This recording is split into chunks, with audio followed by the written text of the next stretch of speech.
I'm Eric Lipsy, and this is Galt University. Today, I'm here with Carrie, owner of Solasta. How are you today, Carrie? I'm good. How are you? Good, good. I'm so excited to have you on today to talk about the psychology of color.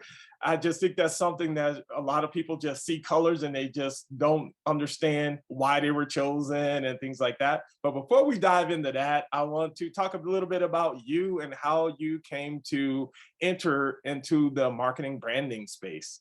I used to work for Subway Corporate, and I used to help franchisees increase their visibility and profitability. And I literally we had ticket averages above national. Like Subway Corporate was coming in like, Carrie, what are you doing? Why are people coming to this store? And I was like, because like one of the things that I told our franchisees is I'm like, we need the people to come to Russia Subway and come to Salima Subway, not just Subway, even though there's a Subway maybe a block away, because like in Georgia, they literally had Subways. It was like Waffle House. It was like every block there was a Subway. It was crazy. So we were like, how can we make people come here? And the biggest thing was really creating what we call a brand story and a narrative that people understood. Like, hey, like I want to come to Haresha Subway because I know that he cares. I know that he sees me. I know he understands me. And then it was amazing. And Haresh is actually the one that he was like, Carrie, like you just chill. You just come every month to hang out with us and go get Indian, because literally we would go get Indian food every time we had a meeting. Come get Indian food and then go to another store. He was like, you don't do anything. I'm like, I did a lot at the beginning, sir. This is why I can do this now. But he was like, you should just like start your own business. And I was like, doing what? And he was like, doing this. He was like, you're so good at it. He was like, you can literally do it with your eyes closed. And I was like, okay. I was like, well, let's go down that path. And that's what I was thinking. But my father passed away of March of 2019. All And right. when he passed away, I remember sitting in the front row, and there was so many people that would go up. My dad was in the military for 26 years. He was a command sergeant major. He was like, I knew my dad was like the stuff, but I didn't know how many other people thought he was too. So Mhm. like sitting on the front row and just listening to people come up and talking about him, like had a conversation with Sergeant Major and he changed my life. Was sitting fishing with Sergeant Major and he asked me this question that changed my life. And I'm like, oh my gosh, like my dad really, like I knew he was dope, but like he really is super dope. Like he was super dope. And I was like, what if he had somebody that saw his potential and amplified it more?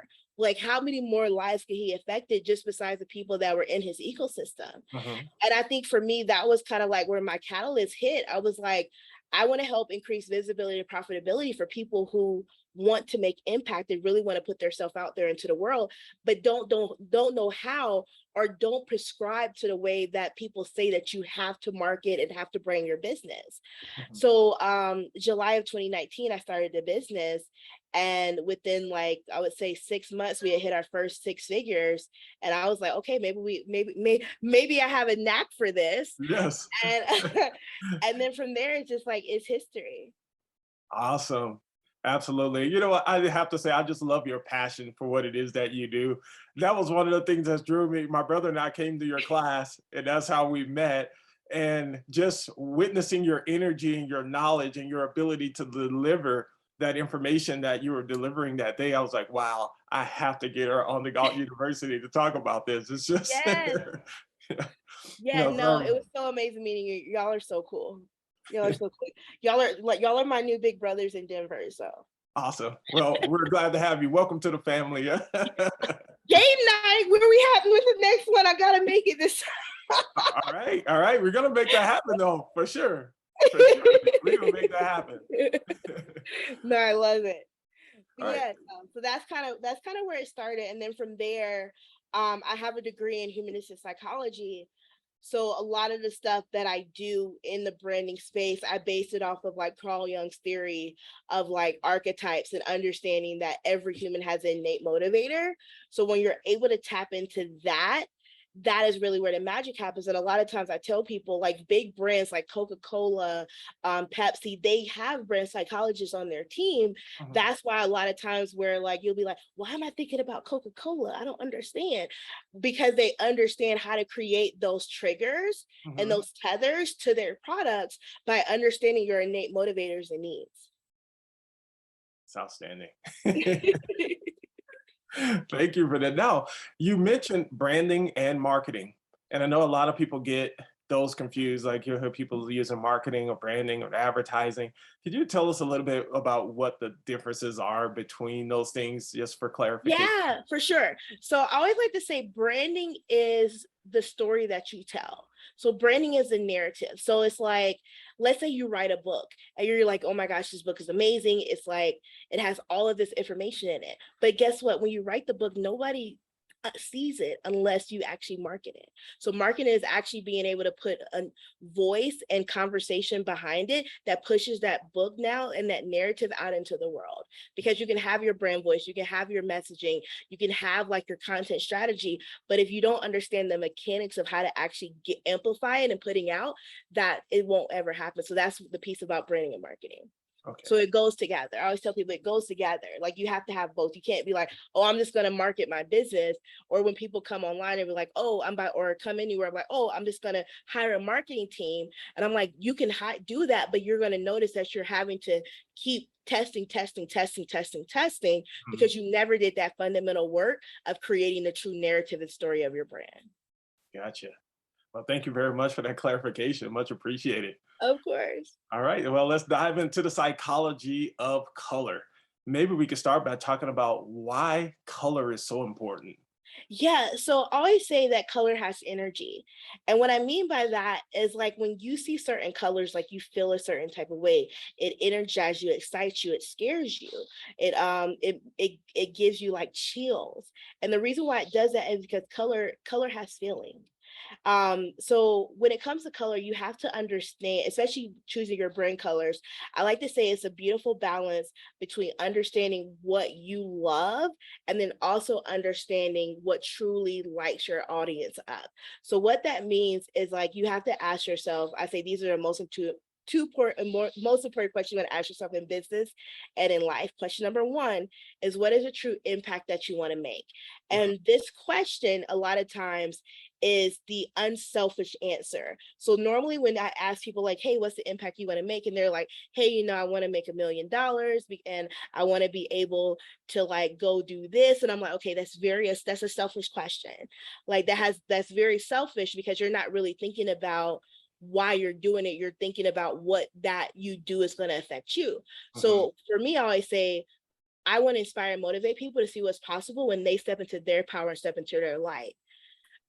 I like it. So with that, that has nothing to do with me.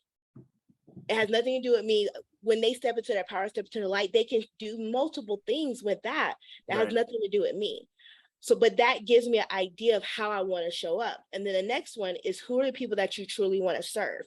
Mhm. And with that, it's not about like, what do they do in their business? Where do they hang out? It's really like, who are they as people? So for us, our people are people who haven't, they feel like they're always trying to like figure it out. They're like, I'm trying to figure it out.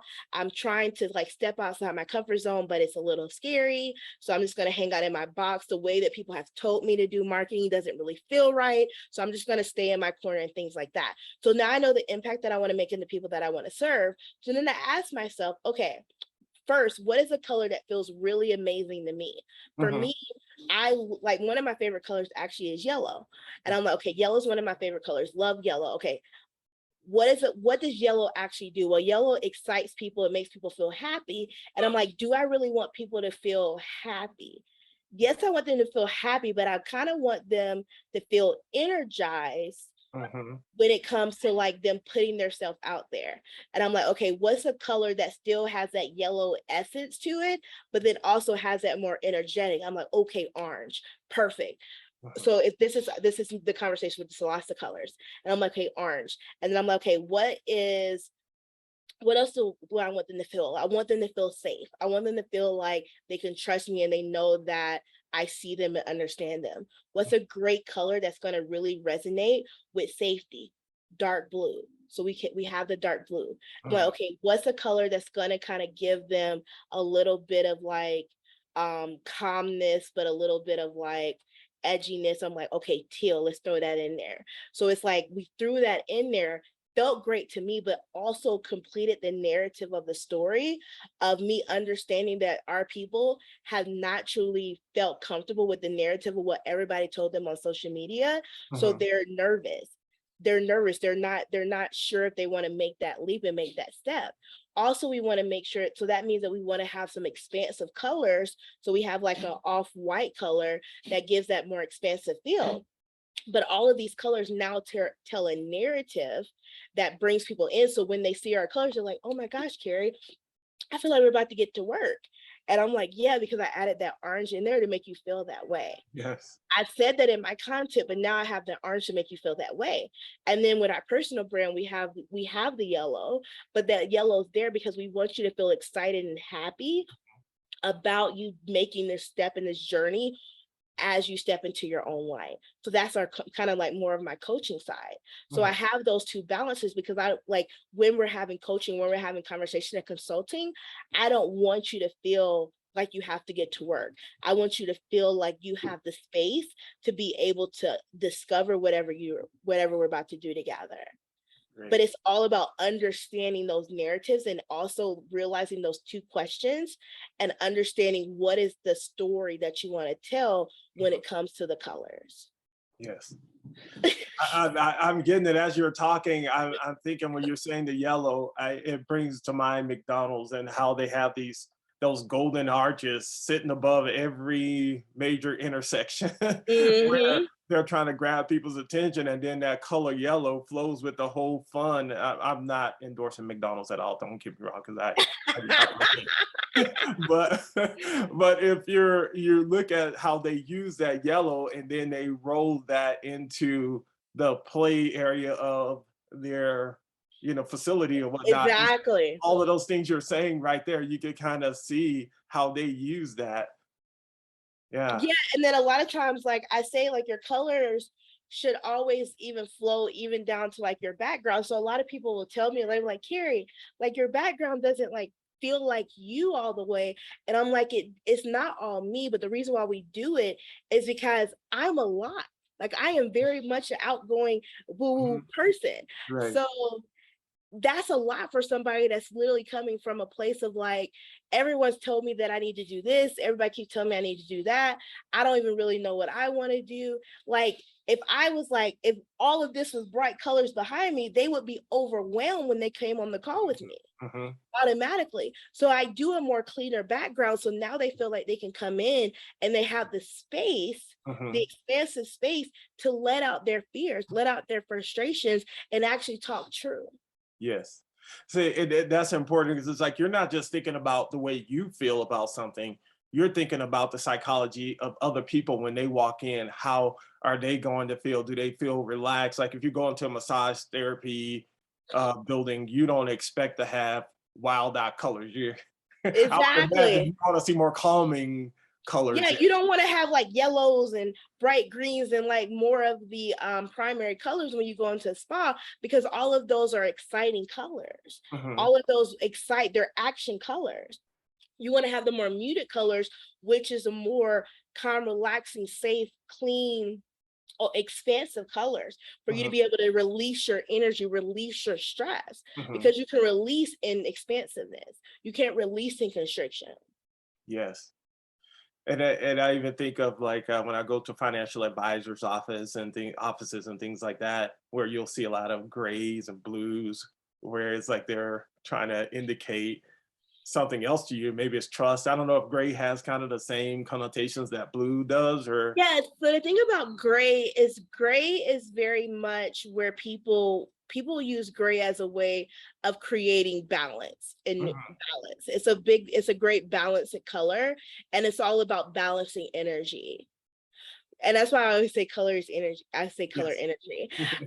So it's all about balancing energy. So think about going into a lawyer's office. You are coming in there for two reasons. One, like you're about to like go off on somebody or somebody's going off on you. So it's like the big thing that you want to do in those high tense situations is balance the energy. Mhm. And gray does that. It balances the energy to where you're like, okay, like, well, I can't go off on you. So let me just like calm down. Yes. Yeah, and I my wife is an interior designer, right? So she deals a lot with color, and sometimes it's so interesting to see how she'll be watching a movie. She's like, "Wow, they're using a lot of blues in this scene, or they're using a lot of this color." Some of the colors I don't really recognize. I don't know what she's talking about. I can see the color, but I don't know them by name because I don't see it like that. That's why Yeah. I do what I do. But anyway, she sees color in a different way, and it's like they're trying to create this in this, in this atmosphere. They're trying to create this. They're trying to make people feel this or something like that. So it's really interesting, learning the a deeper dive into how the psychology of these things work and seeing how it is that what they're trying to draw out of you, even in the very movies that we watch, Yeah. they're I trying to think plant energy into your, yeah. yeah, and it's funny.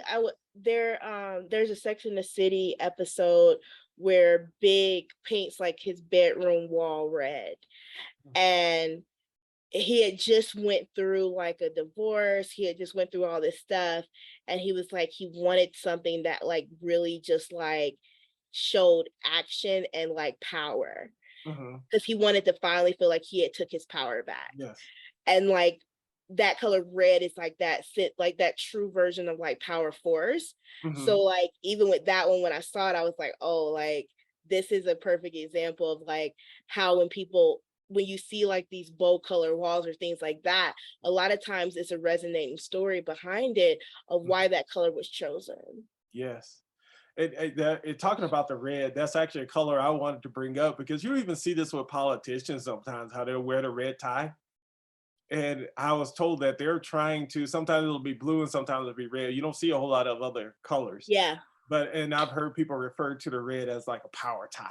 Yes. That's the that's the power tie. And even like I was creating this video on Sunday, I think it was, and I was looking at it automatically gave me this red color and print. And I was like, ooh, that's aggressive. It just instantly, without even thinking of the, psychology or understanding that behind it, it's just when that color popped up, it was just like, It just it feels, kind of it took me feels, back.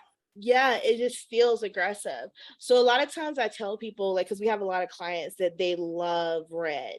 And Mhm, I'm always like, we can do red, but we want to do an offset of it.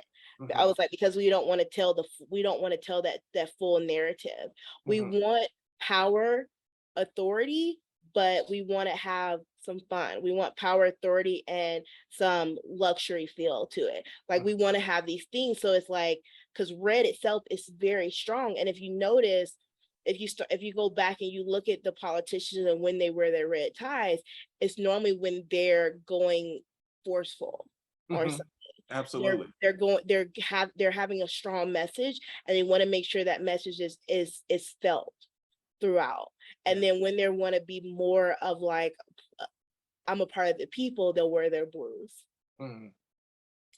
Now with the red, because you were saying about toning it down, would you kind of work like an orange or something in there? Because I remember you were saying something about the energy of orange before, Yeah.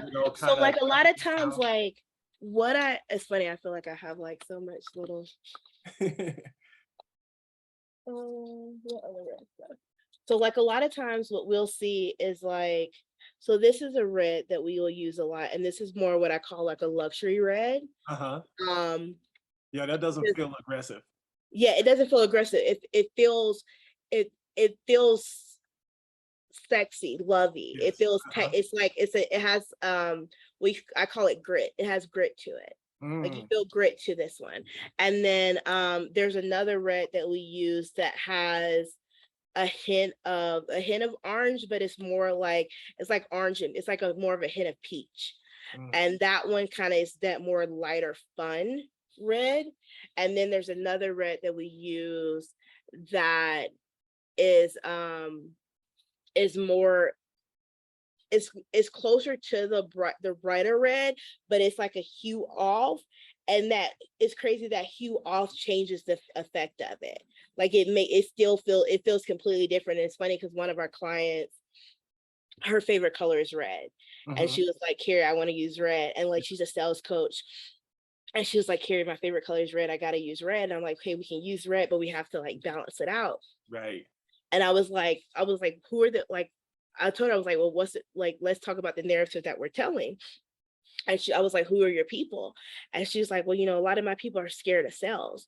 Like they're scared of sales. They've never sold before. They're women mainly in their middle age, and they create these businesses and they need to be able to sell their products.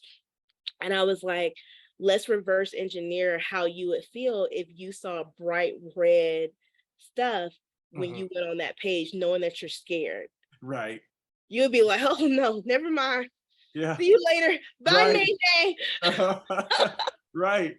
Because you see it a lot of times, even on stop signs. I mean, red is often used as warning signs as well, right? Yeah, Yeah. Huh.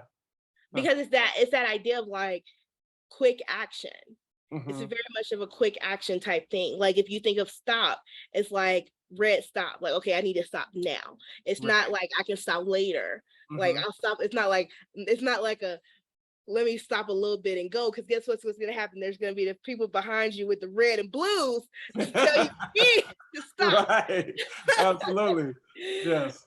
So it's just one of those things. So a lot of times I tell people when it comes to red, you want to understand the narrative and the story that you're telling. Mhm. And if the story that you're telling is you want to have some very bold moments, you want to force people into action, you want to give you and you want them to take action immediately, red works perfect. If you want them to feel it, understand it, like grit, you want to do something that's more of what I call the luxury red. Mm, gotcha. Luxury red.